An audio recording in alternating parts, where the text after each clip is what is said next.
VR Knowledge A to Z சேனலுக்கு உங்களை வரவேற்கிறேன். நாம் இந்த வீடியோவில் MS Word குறித்த பேசிக் தகவல்களின் மூன்றாம் பாகத்தை இந்த வீடியோவில் பார்க்க இருக்கிறோம். வாங்க வீடியோக்குள்ளார போகலாம். இது வரைக்கும் நம்ம சேனலை சப்ஸ்கிரைப் பண்ணலன்னா சப்ஸ்கிரைப் பண்ணிக்கோங்க.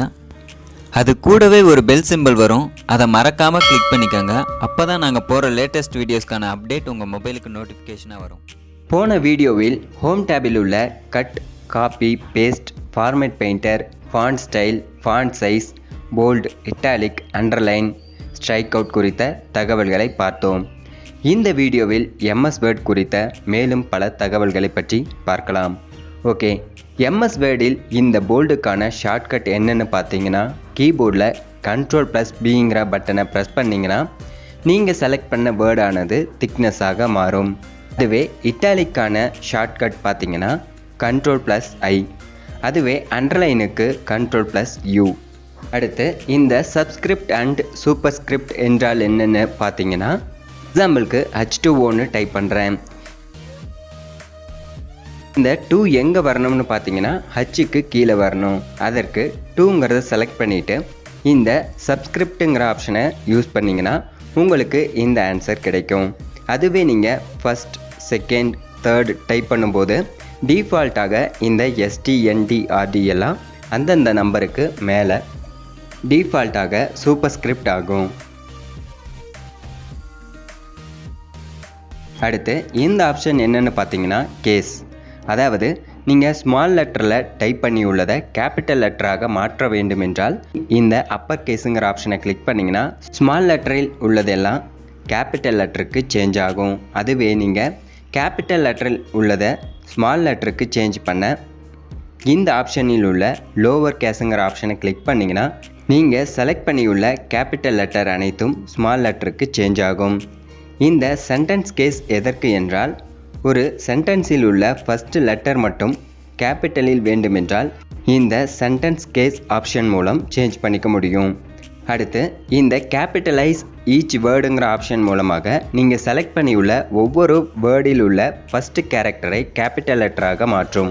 அடுத்து இந்த டாகிள் கேஸ் மூலமாக நீங்கள் செலக்ட் பண்ணியுள்ள ஒவ்வொரு வேர்டில் உள்ள ஃபஸ்ட்டு கேரக்டர் மட்டும் ஸ்மால் லெட்டராகவும் மற்ற கேரக்டர்கள் அனைத்தும் கேபிட்டல் லெட்டருக்கும் சேஞ்ச் ஆகும்.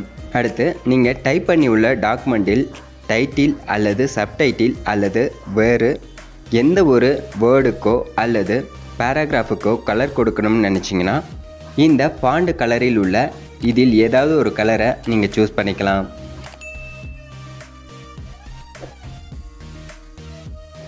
அல்லது இதில் உள்ள கலர்ஸ் எதுவும் உங்களுக்கு பிடிக்கவில்லை என்றால் இந்த மோர் கலருங்கிற ஆப்ஷன் மூலமாக உங்களுக்கு தேவையான கலரை நீங்கள் சூஸ் பண்ணிக்க முடியும்.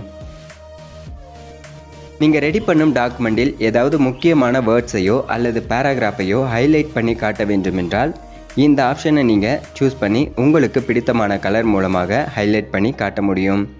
இந்த ஆப்ஷன் எதற்காக பயன்படுகிறது என்றால், நீங்கள் இந்த டாக்குமெண்ட்டில் ஏதாவது ஒரு வேர்டையோ பேராகிராஃபையோ செலக்ட் பண்ணிவிட்டு அதற்கான ஃபாண்ட் ஸ்டைலை சேஞ்ச் பண்ணியிருக்கீங்க அல்லது ஃபாண்ட் கலரை கொடுத்துருக்கீங்க.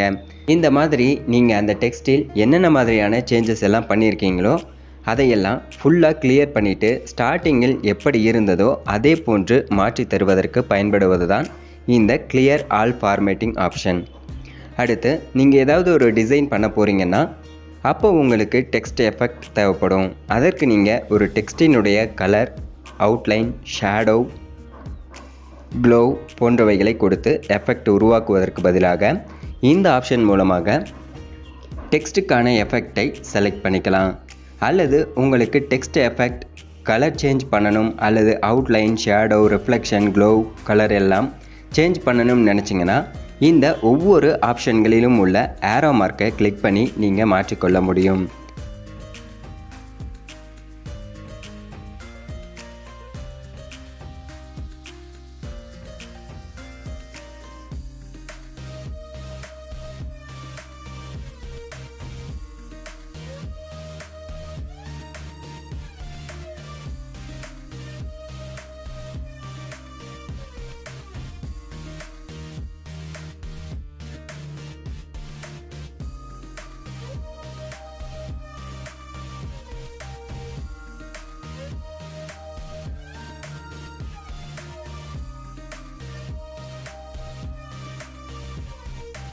அடுத்து நீங்கள் ஒரு டைட்டில் டைப் பண்ணியிருக்கீங்க, அதை பேஜினுடைய சென்டருக்கு கொண்டு வர வேண்டும் என்றால் இந்த இடத்தில் உள்ள சென்டர் லைன்ஸ் போட்ட ஆப்ஷனை கிளிக் பண்ணிங்கன்னா டைட்டிலானது சென்டருக்கு மூவ் ஆகும்.